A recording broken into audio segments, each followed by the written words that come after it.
Welcome, everybody. Can you hear me? Yes. Hi, I'm Maureen Bradley, and it's nice to see so many of you here from Partners in Philanthropy Lunch. I recognize some faces, and it's nice to be here. Thank you all for coming to this first in-person gathering since 2019. So yay, we're all here in person. So as we start off the Karts for Kids program, I just wanted, again, generously, to thank all of you for your generosity and your interest in this really impactful program. Karts for Kids is something that we all have a lot of pride in at Legacy, and we've had this partnership for we think it's 9 years, and you're going to learn more about that impact in a little bit. We're going to bring up Heather Martin, who's our executive director of the Randall Children's Hospital, and then Bronwyn Houston, the president of the Children's Hospital. So you'll hear more about that. And let's go ahead and bring up Heather now. And we can go ahead and get started. Yes. Thank you, Maureen. I don't know if they can see me. So it is a pleasure to be here today and in person, as Maureen just said. And we are especially excited. Do you need me doing something different? No? Okay. Okay. So we are so thrilled to share. I think all of you know, though, that you have raised over $1.5 million for the NICU here at Randall Children's Hospital, which is amazing. So certainly we know all the folks that are involved in this work in addition to all of you and those that are online. So we are just so appreciative of everyone putting forth such a great effort on our behalf. Yes. Yes. Sorry, but our slides are not turning. Oh, okay. Yes, so I think some we can use troubleshooting. Okay. There we go. Oh. So just hit that when you're ready to move it forward. Okay. Sorry. Yes. Oh, there it is. Da, da, da. And so I also wanted to note that Karts for Kids was one of our Community Service Award winners this year at our Partners in Philanthropy Luncheon. And so we were thrilled to have Jill and Kaylee there to receive that award. And so that is a special award that we give out annually to recognize those individuals and groups that have truly made a difference for Legacy Health. So thank you again for being there and being a part of our family, our philanthropy family. And so with that, now I think I am, so now I'm not sure if I should be, oh, there. Oh, okay. Sorry. I'm not sure. Okay. Da-da-da-da. We're learning as we go along here. So now I am pleased to invite Kaylee and Jill up for additional remarks. And then here's the mouse.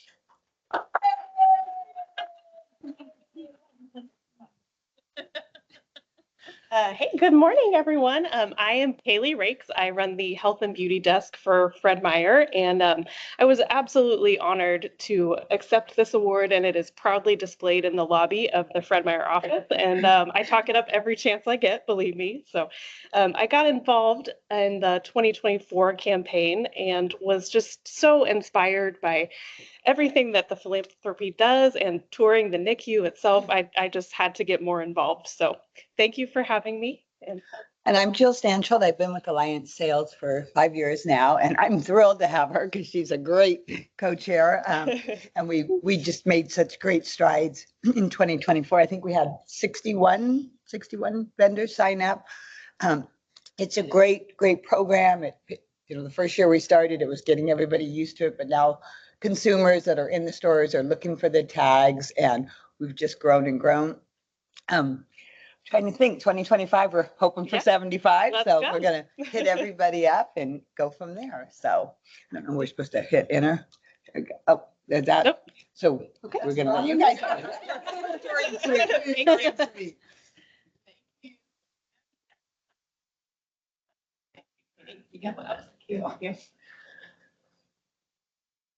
All right. Good morning, everyone. I'm Bronwyn Houston. I have the privilege to serve as the president of Randall Children's Hospital, and I just wanted to share some highlights about the care that we provide. So you'll hear specifically from our NICU manager, Janice Sajak, about the care in the NICU, and just also wanted to make sure we were giving you a really global overview of the organization that we're so thankful for your support to.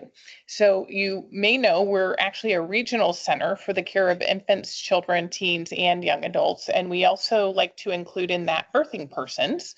So we're one of the first children's hospitals in the Pacific Northwest that has actually embedded our mother baby services into the Randall Children's Hospital building. So the 9th floor of our building is labor and delivery, and the 7th floor is postpartum.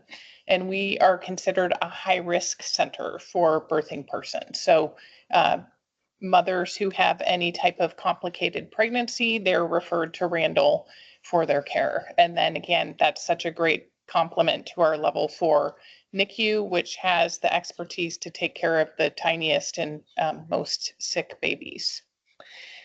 There's 165 beds for neonatal patients and for children. And then we also have 12 labor and delivery rooms. We have over 40 pediatric specialties, and we have what is called a tier 5, 5-star primary care medical home for children. So many of the babies born in our NICU go on to receive their primary care services at our Randall Children's Pediatric Clinic. And again, as I mentioned, the level 4 NICU, we have a pediatric ICU that is one of the top performers nationally for mortality and morbidity and low length of stay. We have the privilege to serve as a pediatric level 1 trauma center, and we're the first children's hospital in the Pacific Northwest to receive that designation. And then we also serve nationally as a children's surgery level 1 center. So both of those verifications are from the American College of Surgeons. Yeah, thank you, Jill. We have a very busy emergency department. It's the busiest emergency department in the state that serves children. So over 32,000 visits a year. And then we have over 7,000 children served for inpatient services and over 160,000 outpatient visits. So just gives you some comprehensive view of Randall. This is a list of our current fiscal year strategic priorities. So for context, the legacy fiscal year runs 9 months ahead of the calendar year. So our fiscal year started on April 1st of this year. And just wanted to give you a glimpse at the things that we're focused on as a team. So you can see that high level there. And then I specifically wanted to call out some work underway that we are focused on that ties back to this list of strategic priorities. So you see on this list that we want to continue our focus on behavioral health services. So you see here, expand children's behavioral health services on the Randall campus. We're doing that in partnership with our colleagues at the Unity Center for Behavioral Health. You also see that we want to expand our CARES Northwest child abuse services to Washington County. Actually, the number of kids diagnosed with some sort of abuse, sexual abuse, physical abuse, or neglect, the number of kids from Washington County in the last 5 years has surpassed the number of kids from Multnomah County. So super important to make that service geographically accessible and help eliminate the transportation barriers that families have. So you'll see some slides here of examples of work that we have underway. This is a footprint of how we're going to embed our Randall Primary Care Clinic that you heard me reference as a tier 5, 5-star medical home for children, which is the highest designation you can receive in the state of Oregon. We're going to embed that service along with mental health services for kids so that those kids from the moment they're born through their childhood can receive physical and mental health services together at the same time.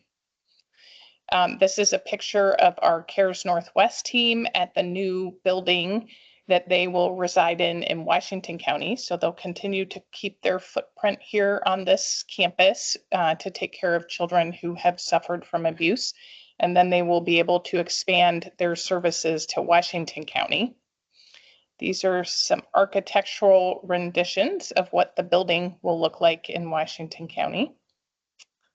And then the other work underway that we wanted to share that will actually serve this entire campus, both adult patients and pediatric patients and families, is our new chapel. Here's some renditions, and you can see that there definitely is a focus on making the space inviting to all forms of faith. So Heather has been integral in that campaign. And again, just wanted to share some of the highlights of the work underway on our campus and across our region to help support birthing persons, babies, children, and families. So we are going to launch a video now that will really help from a kid's view. It will help cement for you the wonder of our services that we have the privilege to provide. So hopefully it will play. Here we go. Hi, we are kids, also known as children, or young people, or the future.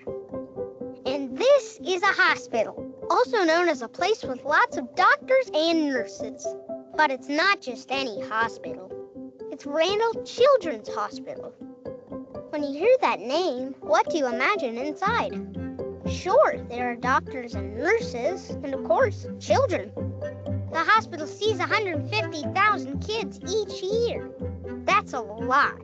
If I had 150,000 jelly beans, I'd have a lot of jelly beans. The hospital even has an emergency room just for children. They see 27,000 kids every year. That's the busiest emergency room for kids in the area. The hospital also treats almost 700 newborn babies who need extra help in their NICU. But the hospital doesn't have just doctors and nurses and children. It has a whole lot more for entire families. The Child Life Team helps us and our families so that the hospital can be fun instead of scary. So we can still be kids, even when we're sick. The hospital has an art therapy room and a movie theater and a children's garden and places to play because playing helps us feel better. And places to hang out like families are at home because when families are together, they feel better. Sometimes there are even dogs, therapy dogs, because dogs make us feel better. And of course, there's babies. Parents and loved ones can welcome a child in our beautiful new family birth center. So the next time you hear the name Randall Children's Hospital, don't just think of doctors and nurses and children. Think of our families. They help too. Our moms and dads, and sisters and brothers, and grandmas and grandpas, and cousins and uncles, and everyone who loves us so much. The hospital is here to help us all feel better. Thanks from all of us kids.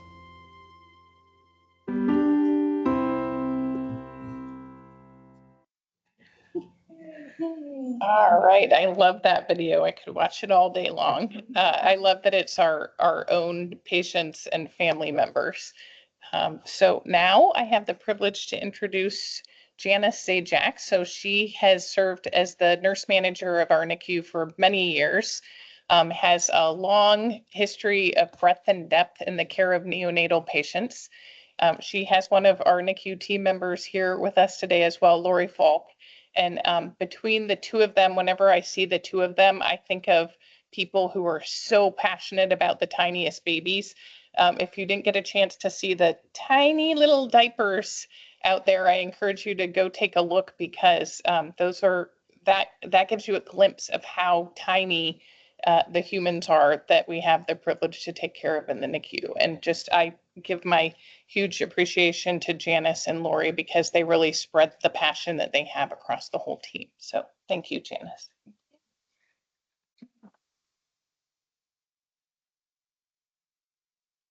have some little toys to share, so I was grabbing them. So thank you. I have been a leader in this unit specifically for 8 years, but I've worked at Randall for over 12 now. I say it's the best place to work. I might be a little biased, but yes, we do great things. So I just want to thank you all for your support for us and helping us advance care in the NICU. I'll show a little bit. Okay. This is a picture. I did want to add a picture because I know we don't get to do a tour today, but this is a picture of one of our twin rooms, kind of set up for our families. So we do have, I love that video because it is about the family and not just the baby in the care that we do. So we do we hope to make an environment where families still welcomed also in the NICU. Ronwin did mention we're level 4 NICU. I don't like sitting behind the podium. I'm going to try to stand still. So we care for some of the sickest patients and the smallest patients that are born anywhere in our region, not just Oregon. We are 45 private beds, 38 rooms if you count the twin rooms. We do have private rooms for our families to give them privacy in a little home. As the video just showed, we do serve about 650 to 700 patients and families in our NICU. And our average length of stay for our families is about 20 days. However, we can have a baby in the unit for a day, or we can have a family in the unit with their baby for 10 to 11 months. So that is our range of how long our patients stay with us. So we get to know them really well and connect. What is important for us and how this program has helped us advance care in the NICU is through technology and our support services. I did bring some of those today, and I actually have a little experiment on the table for you. The Cokes, you can drink them if you like, but they're actually for a little bit of a hands-on experiment. So during the pandemic, I know we haven't met in a couple of years in person, but we did drop our gestational age of what we care for in the NICU during this past 4 years down to 22 weeks. So if you don't know what a pregnancy is to 40 weeks, so a little over halfway midpoint, we can care and provide care for those babies at 22 weeks. So if you picked up a can of soda, and for those online, if you had a can of soda, that is about the size and weight of a 22-week baby, just to give you a perspective. And now if you put them all back together, that is the weight of a newborn baby. So that gives you perspective on the sizes of babies that we care for in the NICU. And that little baby that you're holding in your hand, that baby's mouth is about the size of your pinky. And the straws, if you take a straw, that's about the size of the airway of that little bitty baby. So where I'm heading is technology is very important in our unit in advancing care and saving these little babies and providing care. So one tool that we do have that we have been able to purchase during the pandemic with funds is this is a laryngoscope. It has a video to it so we can intubate those babies a little bit easier. And before we were able to purchase this, it on average took 4 to 5 attempts to try to intubate these babies. And about 90% of our intubations now is on the first attempt. So that's very important for the life of these babies and the outcomes. But the little blade here is what goes into the baby's mouth, and it has a camera on the end so that we can see here what we're looking at and guide this little tube into their little airway, the size of that straw. So just kind of perspective, that's how little tiny babies, and this is just one tool that we've been able to purchase through our foundation in this program to help us with those little ones. And then as far as support services, we do a lot of things, but one thing that was really impactful during the pandemic was we brought in a beads program for the NICU, and it's for families to kind of map out their journey of their baby in the NICU. And I kind of put a little one together. But I remember one family telling me during the pandemic, it was already difficult to be in the NICU, but we also had restrictions on visitation. They didn't have their family support there with them, but it was a way they could tell their story to their family and what was going on. And then later on in life, after, it's something they can look at, and each bead tells a story of that baby's journey in the NICU. So families can choose to do this. This is available for them, but it gives them a little bit of a visual that they can share, and also share later with their child when they are available to do so. I could talk forever, but we do have a table out front with more, and some of these are actually things that we have been able to purchase with the help of Karts for Kids that have helped improve our family support and around that, and also like the technology and equipment to advance care for these little babies. All right. I'll take you back. I was like, I don't know who's next.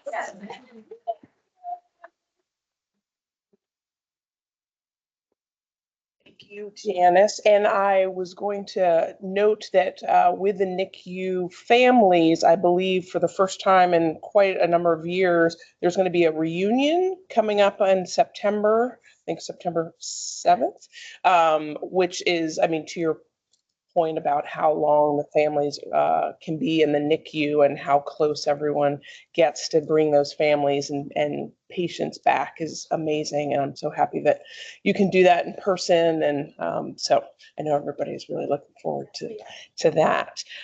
So I am introducing the Milner family, which is a patient family that was cared for here at Randall in the NICU. And they weren't able to be here. We had invited them, and they are traveling. And so let's see, I'm just going to sort of move the.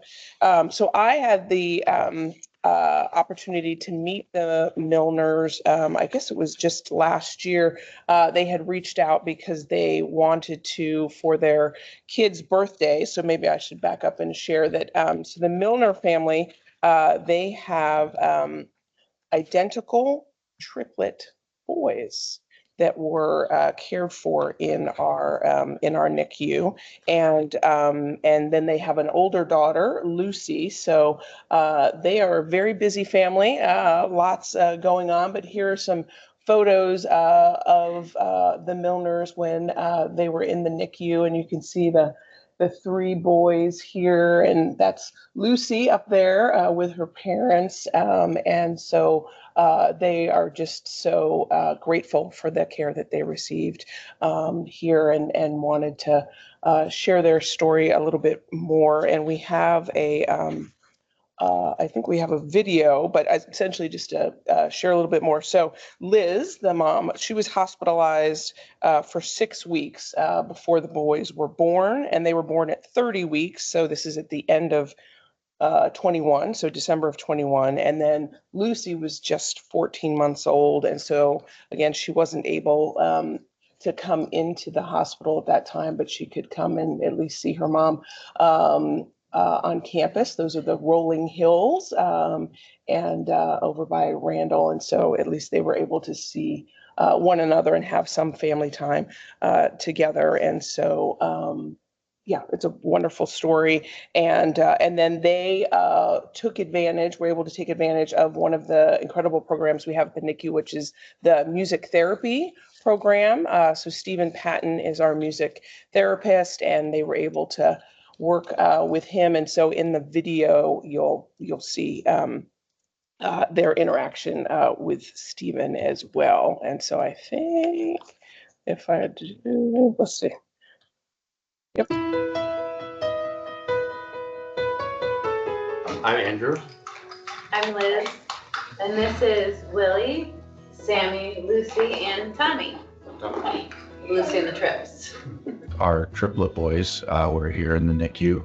They were born at 30 weeks, so they were 10 weeks premature. Samuel needed intubation. They all needed breathing support, and just time to grow and get strong. We couldn't be here 24 hours a day. So it was hard feeling, comfortable with who our little ones are going to be with. And they made us feel very safe and confident in their care.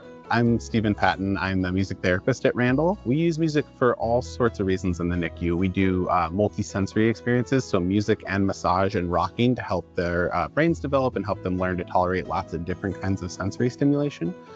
We use music during painful and stressful procedures. All of those wonderful things that help keep our babies thriving and are so necessary can also feel very overwhelming for families. So music gets to come in and is something that they hopefully look forward to. I sit with families and interview them, ask them several questions about their experience in the NICU and the way they're feeling about their baby. And their responses, their direct quotes become the lyrics for the song that we're working on. The song itself is very meaningful to us even still. The kids will just burst into song. It must have been just last night that Lucy was in her crib singing it to herself. They also had an older sister, Lucy, at home, and because there were 3 babies in the NICU, Lucy wasn't getting to spend as much time with her family as she was used to. So it was really important to us to include Lucy in the song. And they had this really fun sign on their door that said Lucy and the Trips, which is the name of the song that we ended up writing for them. And that was kind of the spark that started this song. Lucy and the Trips, Lucy and the Trips, 3 little brothers and 1 big sis. There's Tommy the Tuna, Sammy and Sam, and Willie the Walrus too.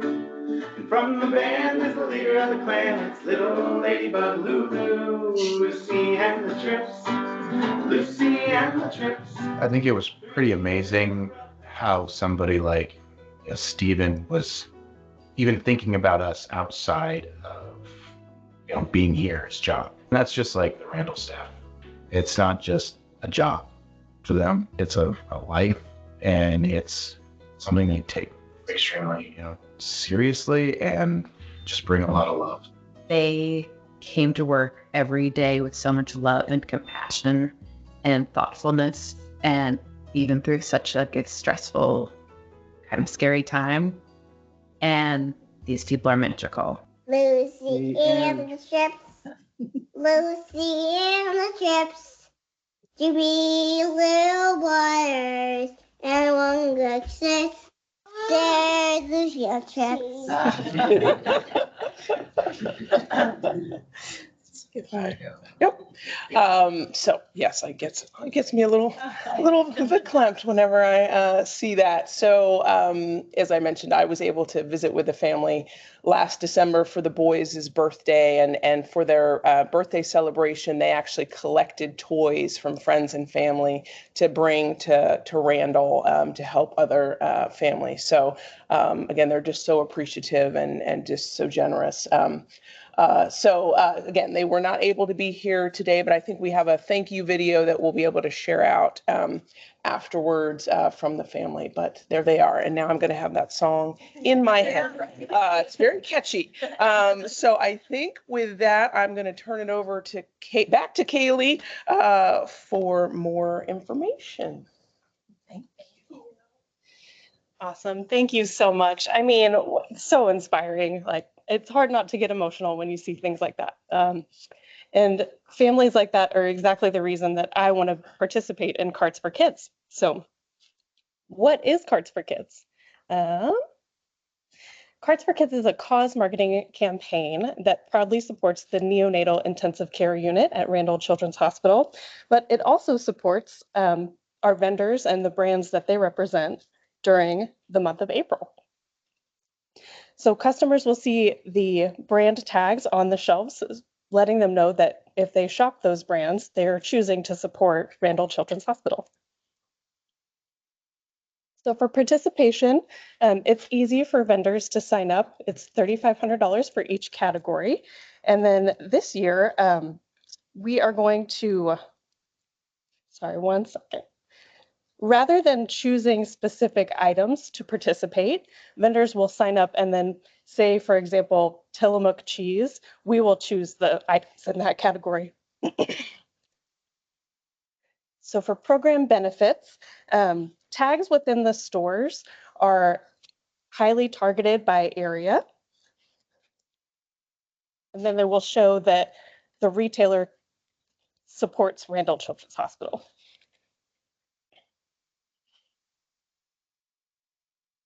So around 200 stores in Oregon and Washington participate in the campaign each year.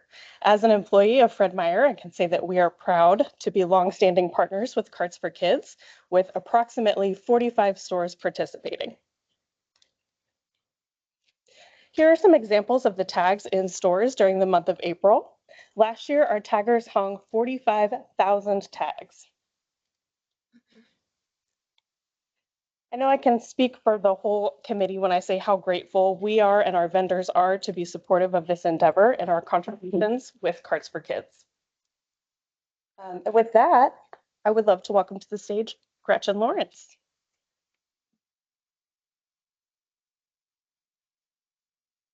Hi, everyone. I'm Gretchen Lawrence, and I work on the foundation side, and we help manage and do all the logistics for Karts for Kids. So we just wanted to see if anybody had any questions, either online or in the audience, to see if you have questions about what goes into this or anything about the process at all.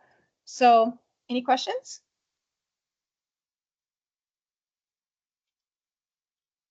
No questions? Well, that's great. And on the next slide has my information. You can reach out to me at any time, ask any questions. We are always here and happy to help. We love this program so much, and all the vendors who are here and who participate to help make this happen each year. We're just so happy to have this collaboration. So anyways, yeah, reach out if you have any questions, and we'll be happy to have you all on board. Thank you again for being here. Thank you.